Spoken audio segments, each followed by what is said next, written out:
In October of 1974, a waitress named Norma Jean Hollis worked the overnight shift alone at the Cardinal Diner on Route 9 outside Ash Grove, Missouri. Sometime between 2:10 and 2:40 in the morning, she vanished. Her coat was on its hook, her purse under the register, her car in the lot with frost already forming on the glass. On the counter, squared neatly beside the coffee station, sat her order pad. The top ticket carried a fresh order in her handwriting, 2 coffees and a slice of rhubarb pie, table 4. It looked like the most ordinary piece of evidence in the world, until a state lab examiner turned the ticket over. Stay with me, because what was under that ticket is the reason this case file has been requested by 3 different universities. Norma Jean was 26, a local girl, dependable in the way small towns measure it, which is to say she had never once missed a shift in 4 years. The overnight at the Cardinal was slow custom, truckers mostly, and the register tape showed the last sale rung at 1:58 a.m., a coffee to a driver the police later found and cleared in a day. He remembered Norma Jean clearly. She had been cheerful. She had been alone.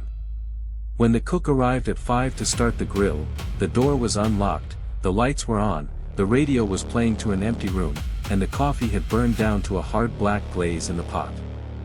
The Lawrence County Sheriff worked at first as a walk-off and then, within a week, as an abduction, and got nowhere with either, because nothing had been taken, nothing was disturbed, and no one on Route 9 that night, and truckers notice everything on Route 9 at night, had seen a single vehicle at the Cardinal after 2.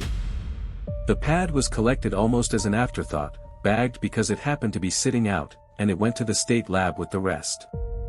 The examiner's report is 4 pages long, and the sheriff who read it said later that he read it standing up and finished it sitting down. The order on the top ticket was written in blue ballpoint ink, and the handwriting was Norma Jean's, confirmed against years of her tickets, the same looping 2s, the same abbreviation for rhubarb she had used since 1970.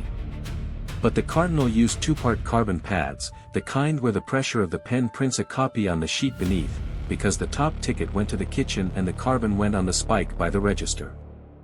The carbon under Norma Jean's last ticket was blank. Not smudged, not faint. Blank. And when the examiner put the top ticket itself under oblique light and then under magnification, he found that the paper carried no indentation of any kind. Ballpoint ink is delivered by a rolling ball pressed into paper. It always leaves a furrow, always. It is the entire mechanism of the pen. The ink of Norma Jean's handwriting sat on the very surface of that ticket like frost sits on a window. Nothing had pressed it there. The words existed on the page, in her hand, and no pen, no hand, no physical thing had ever touched the paper to make them. Here is what they could not explain, and it was not the ink, because the ink at least could be filed under laboratory mystery and argued about. It was the order itself. The cook, a careful man named Dewey Stott who had baked that week's pies himself, walked the sheriff through his kitchen on the first morning, and stopped at the pie case. The rhubarb pie, which he had cut into 6 slices the previous afternoon and sold 2 of before closing, was missing a 3rd slice. In the drying rack by the sink sat 2 coffee cups and 1 small plate and 1 fork, washed, upside down, still holding a faint warmth when the first deputy touched them at 5:15. The order on the impossible ticket had been served. 2 coffees. 1 slice of rhubarb. Someone had sat at table 4, and been waited on, and the dishes had been washed and racked by hands that were apparently Norma Jean's, in the window of time in which she ceased to exist. The sheriff considered every rational shape the night could have taken. A late customer she knew, a friendly visit, a departure in that customer's car. But the ticket unmade every version, because there was no version of events in which a waitress writes an order without her pen touching the pad. The lab tested the pad 3 more times over the years, in 1981, in 1989, and once in 2003 when a documents examiner from a university heard about it and asked. Every result was the same. Genuine 1974 pad, genuine period ink, her authentic handwriting, 0 pressure, 0 indentation, a physical object carrying writing that physics says cannot be on it.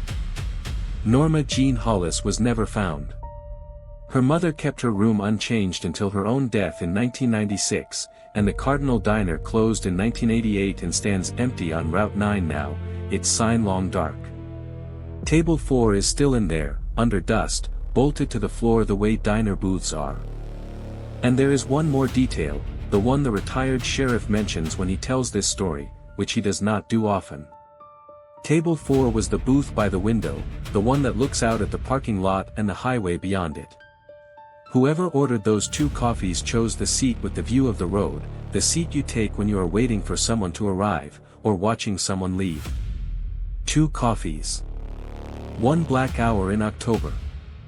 And in an evidence box in Jefferson City, a paper ticket that still carries her last written words, resting on the surface of the page, put there by nothing, pressed there by no one, an order taken in her own hand at the exact moment her own hand stopped being anywhere in this world.